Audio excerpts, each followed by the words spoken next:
In this video, we're going to do part requirement B for question 3 in chapter 3. So after we have made journal entries, that's the first step in the processing cycle. So here's what tells us what happened to the company during the year in terms of accounting events or accounting transactions. And then we're going to post to the journal. And then the journal is just each of the accounts: cash, accounts receivable, prepaid rent, supplies, and on down. Now, we've been doing this in a shortcut version in chapter 2 with the horizontal model. So let's go peek at our horizontal model. If I were to add up each of these columns, here's their ending at December 31st. And this is just for retained earnings. Here's the ending balance. And each of these, the left-hand side is going to equal the right-hand side. We're going to come up with these exact same balances through the posting to the general ledger process. So I'll show you that in a minute. So if there had been beginning balances, this is a little awkward. Notice beginning balance, and here's debit. It doesn't say the word debit and credit. You just need to know debit's on the left, credit's on the right. For every account, debits are always left, credits are right. Doesn't matter, even if it was like common stock, debit left, credit right.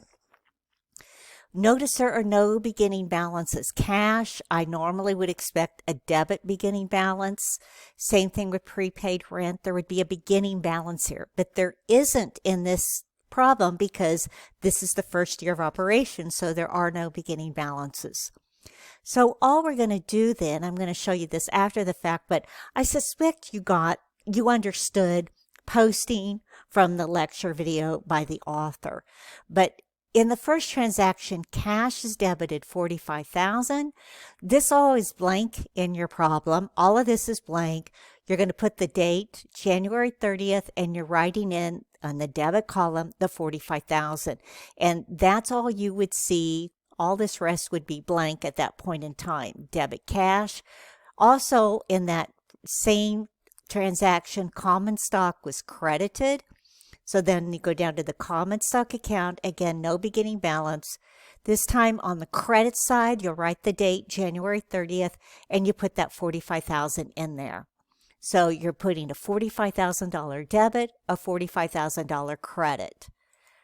And then the second one, prepaid rent is the debit, credit is cash.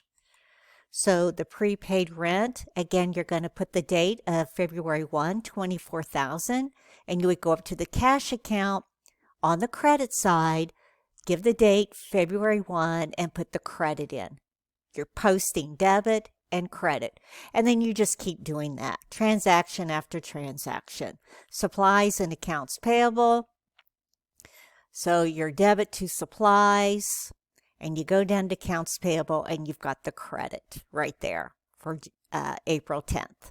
Okay, so that's what that is doing. I just post each of these dollar amounts. Each of the dollar amounts get posted.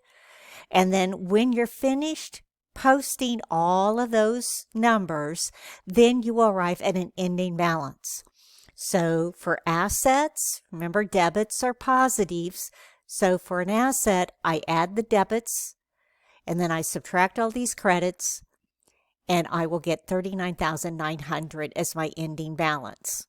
And recall, that's the same number we got over here by taking the positive numbers and subtracting the negative, the 39,900. So again, remember, so for all the assets, anything that's a debit is a positive. Anything that's a credit is a negative. So take debits minus credits and get your ending balances. So you'll do that for those 4 assets. For liabilities, on the other hand, recall my debit credit rules are the opposite. Credits are positive numbers. Debits are negative numbers. Over here it was the opposite. So credits are positive there. So for accounts payable, the credit is a positive. I subtract the $1,500, and my ending balance is a positive $1,700 on the credit side. And let's go check. Yes, 1700 is what we had for accounts payable over here. So you're going to end up with these same numbers. I'm just wanting you to see how chapter 2 and 3 connect. Okay, and you just do that for all of these accounts. What's different is that I didn't have accounts in my horizontal model. I did not have separate dividend, service revenue, and these 3 expense accounts. I didn't separate those out. And you will have those separated out. Okay, so that is parts B.